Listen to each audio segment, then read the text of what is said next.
Hello guys, என் பேர் Loki. Welcome back. நாம் இப்போ பார்க்க போகிறது டீலிங் வித் மிக்கடோனா சிஸ்டர்ஸ் இஸ் எ ப்ரீஸோட எபிசோடு 11.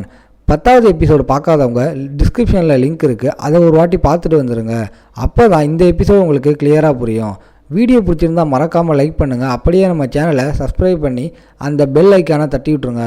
அப்போ தான் அடுத்தடுத்த அப்டேட்ஸ் உங்களுக்கு உடனே வரும். சரி வாங்க இப்போ ஸ்டோரிக்குள்ளே போகலாம். எபிசோடோட ஸ்டார்டிங்கில் இந்த இடத்துல இதை அவளுக்கு பர்ஃபெக்டான ஒரு டேட்டா மாற்றணும்ல, அதனால் முடிஞ்ச அளவுக்கு ஏதாச்சும் சொல்லலாம்னு போகிறான். ஆனால் கடைசியில் அவன் சொல்ல வேண்டிய விஷயமும் பயத்தினால ஒரு மாதிரி அவன் சொதப்பிடுறான். அங்கே இதனாலேயே அவ சொல்கிறா, உன்னை பார்க்கும்போது எனக்கு ஒரு மாதிரி ஜெலஸாக ஃபீல் ஆகுது தெரியுமா. இது எல்லா டைமும் ஃபெயில் ஆகிற உனக்கு எந்த விதமான பயமும் இல்லை, அந்த மாதிரி நான் இருக்கணும்னு அப்படின்னு எனக்கு ஆசை தான். அது ஏன்னா என்னோட ஒட்டுமொத்த லைஃப் முழுக்கவே நான் ஒரு ஃபெயிலியராக இருந்திருக்கேன். ஆமாம், அப்படி சொன்னதை பார்த்தா என்ன தான் நீ சொல்லணும். இந்த இடத்துல அப்படியே அவன் பக்கத்தில் ஃபோட்டோஸை காட்ட ஆரம்பிக்கிறான். ஃபெயிலியர்லையும் எப்பயுமே ஒரு வேல்யூ நம்மளுக்கு கிடைக்கும் தெரியுமா. நான் சொதப்பும் போதெல்லாம் ஒரு வாட்டியும் நீ ஃபோட்டோ எடுத்து வச்சிருக்கியா? ஆமாம், இதை நல்லா பாருங்கள், எல்லாமே ரொம்ப அற்புதமாக இருக்குது. தான் நீங்கள் ஃபெயில் ஆனாலும் உங்களுடைய எமோஷன், உங்களுடைய எக்ஸ்ப்ரெஷன் எல்லாமே ரொம்ப அற்புதமாக இருக்குது. நீங்கள் பண்ணுறது சில பல ஆளுங்களுக்கு பிடிக்காமல் இருக்கலாம், சில பேருக்கு அது பிடிச்சிருக்கலாம். இதே டைமில் நீங்கள் பண்ணுற விஷயம் இது சரியாக இல்லைனாலும் போக போக அது உங்களால் சரியாக பண்ண முடியும். அதே மாதிரி அவங்க கீழே வராங்க, அங்கே சந்தோஷமாக வருவாங்களா? இதை பார்க்கும்போது நம்ம ஆளுங்களுக்கு புரியலை. ஆமாம், அவங்க 2 பேரும் எதுக்கு இந்தளவுக்கு சந்தோஷமாக இருக்காங்க? இப்போ என்னதான் ஆச்சு? அவங்களுக்கு இடையில் அந்த இடத்துல இப்படி அவங்க யோசிக்கிறாங்க. அவளும் யோசிக்கிறா, இவன் கூட டேட்டுக்கு போனனால என்னன்னு எனக்கு தெரியலை, விஷயம் எனக்கு புரியுது. என்னதான் நான் சொதப்புனாலும் நான் பண்ணுற விஷயம் என்னை பிடிச்சவங்களுக்கு கண்டிப்பாக பிடிக்கும். அதனால் மற்றவங்கள பற்றி யோசிக்காமல் நான் பெஸ்ட்டை கொடுக்கணும். என்ன சொல்கிறான், நீங்கள் அப்படியே ஆடிஷனில் ஏதாச்சும் சொதப்புற மாதிரி ஆச்சுன்னா கண்டிப்பாக நம்ம பண்ண விஷயத்தெல்லாம் யோசிச்சு பாருங்கள். இப்படி அவன் சொன்ன உடனே அவள் இன்னமும் தான் ஒரு மாதிரி ஆகிறா. இதை பார்க்குற மீவாவுக்கும் நீக்கோவுக்கும் தெரியலை என்னதான் அங்கே நடக்குதுன்னு. அங்கே இப்படியெல்லாம் அவங்க நடந்துப்பாங்கன்னு சுத்தமாக யோசிக்கலை. நீக்கவும் யோசிக்கிறா, இவங்க ரொம்பவும் டிஃப்ரெண்ட்டாக இருக்காங்க. நான் என்ன யோசிக்கிறேன்னா, வீட்லேயும் இந்த மாதிரி தான் இவங்க பண்ணிப்பாங்களா என்ன? இதுக்கப்புறம் அங்கே போகும்போது அவள் யோசிக்கிறா, என்னதான் ஒரு ஃபெயிலியராக நம்ம ஹீரோ இருந்தாலும் அசால்ட்டாக மற்றவங்களோட பர்ஸ்பெக்டிவை மாற்ற முடியுது. உண்மையிலேயே யூ அமேசிங் தான். யூக்கு ரொம்பவும் கிட்ட கிஸ் பண்ணுற மாதிரியே போவாளா? இதை பார்த்து அவங்க ஒரு மாதிரி ஆகுறாங்க. ஐயோ, கிஸ் பண்ண போகிறாங்கன்னு. ஆனால் அப்புறம் தான் அவகிட்ட சொல்கிறா, உனக்கு ஞாபகம் இருக்கா அந்த பஸ்ட்டு கிஸ்? நீ அப்போ சொன்ன என்கிட்ட அதை நான் மறக்கணும்னு. ஆனால் என்னை மன்னிச்சிரு, என்னால் அதை மறக்க முடியாது. ஆனால் அதுதான் என்னோட பஸ்ட்டு கிஸ்ஸும் கூட. ஆனால் திரும்பவும் இப்போது பழையபடி பிரின்ஸாக மாறணும்னு நினைக்கிறேன். அவள் போகிறா. இங்கே மீவாவுக்கும் நிம்மதியாக இருக்குது, அவள் திரும்ப பழையபடி மாறிட்டான்னு. இதுக்கப்புறம் அவங்க வீட்டுக்கு வராங்க. அங்கே யூவும் சொல்கிறான், நீங்கள் வெயிட் பண்ணுங்கள், கூடிய சீக்கிரத்தில் நான் உங்களுக்கு எல்லாத்தையும் ரெடி பண்ணிடுறேன்னு. நீ எங்கே போனன்னு கேட்டால் அதை நம்மளால் மறைச்சிடுறான். விஷயத்தை நீ மறக்கிற என்னதுன்னு அவனுக்கு புரியலை. வெல்கம் பேக் யூன்னு இவங்க சொல்ல அங்கே யூக்கா ரொம்பவும் சந்தோஷமாக இருக்குது. ஃபர்ஸ்ட் டைம் இந்த மாதிரி ஒரு விஷயத்தை அவங்க சொல்கிறாங்க. அதனால் அவன் திரும்பவும் சொல்கிறான். அவங்க அப்படியே வெக்கப்படுறாங்க. உண்மையை சொன்னால் நம்ம ஹீரோவுக்கு தெரியலை, அவங்க 2 பேரும் நடந்த விஷயம் எல்லாத்தையும் பார்த்துருக்காங்கன்னு.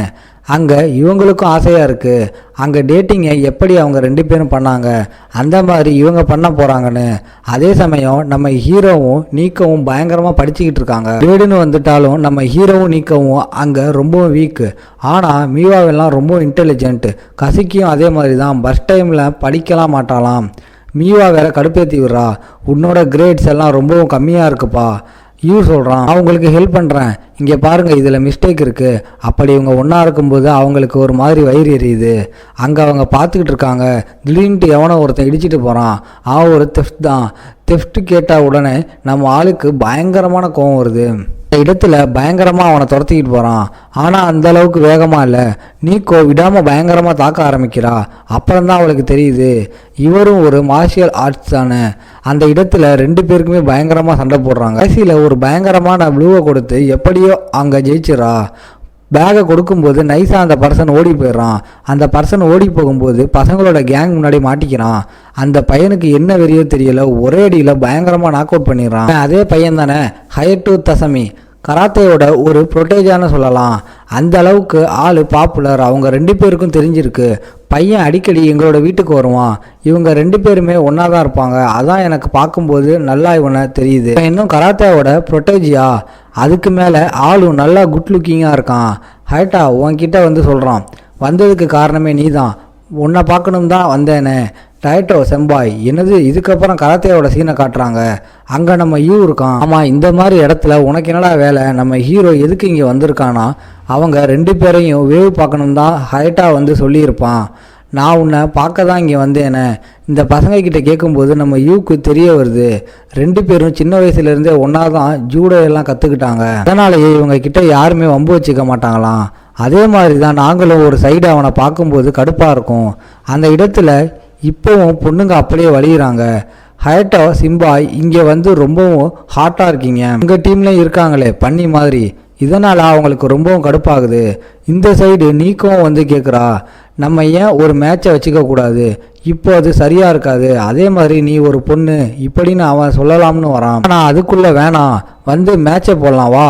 நீ அப்பத்திலிருந்து மாறவே இல்லை. இதுக்கப்புறம் அவங்களோட சண்டையை ஆரம்பிக்குது. ஒரே கிக்கில் பறக்க விடுறான் அந்த ஆள். சுத்தமாக எதிர்பார்க்கல ஹைட்டோ செம்பாய் இந்த அளவுக்கு பயங்கரமான லெவலில் இருப்பான்னு. திரும்பவும் நம்ம இதை பண்ணலாம். ஆனால் அதுக்குள்ளே யூ தடுக்கிறான். இல்லை, ஆமாம், நடுவில் வர நீ யார்? இதுக்கப்புறம் நம்ம யூ கிட்ட அவன் நடந்த விஷயத்த சொல்கிறான். நம்ம ஹைட்டோ இருக்கால, அவள் நம்ம நீக்கோவுக்கு ஒரு ஹீரோ மாதிரி. அடுத்த டைம் நீக்கோ அவளோட அப்பா கூட டோஜோவுக்கு வரும்போது இந்த இடத்துல எல்லாரையுமே நீக்கோ பந்தாடி இருப்பா. இந்த பொண்ணுக்கிட்ட அடி வாங்கினா எல்லாருக்கும் கடுப்பாகும் இல்லையா, அதனால் எல்லாருமே கேங்கப் பண்ணி என்னை பயங்கரமாக தாக்கலாம் அப்படின்னு வந்தாங்க. அந்த டைமில் என்னை காப்பாற்றினது வேற யாரும் இல்லை, அவர் தான். அந்த டைமில் என்னோட கண்ணுக்கு ஹீரோவாகவும் தெரிஞ்சார். இங்கே 2 பேருமே ஒன்றா தான் நிறைய விஷயங்களை பண்ணோம். ஆனால் பாதியில் நம்ம ஹயட்டோ வந்து மிடில் ஸ்கூலில் இருந்து வேற ஒரு ஸ்கூலுக்கு போயிட்டான். அதுக்கப்புறம் நான் எப்போல்லாம் அவனை பார்ப்பேன்னா நேஷ்னல் டைம், அப்போல்லாம் நான் அவனை பார்ப்பேன். நான் சுத்தமாக எதிர்பார்க்கல. நீக்கோ வந்து டிஃபெண்டண்டாக தான் இது எல்லாத்தையுமே பண்ணுறாங்க அப்படின்னு யோசித்தான். ஆனால் நீக்கோவுக்கும் இந்த மாதிரி யாரோ ஒருத்தவங்க இருக்காங்க இன்ஸ்பயர் பண்ணுற மாதிரி.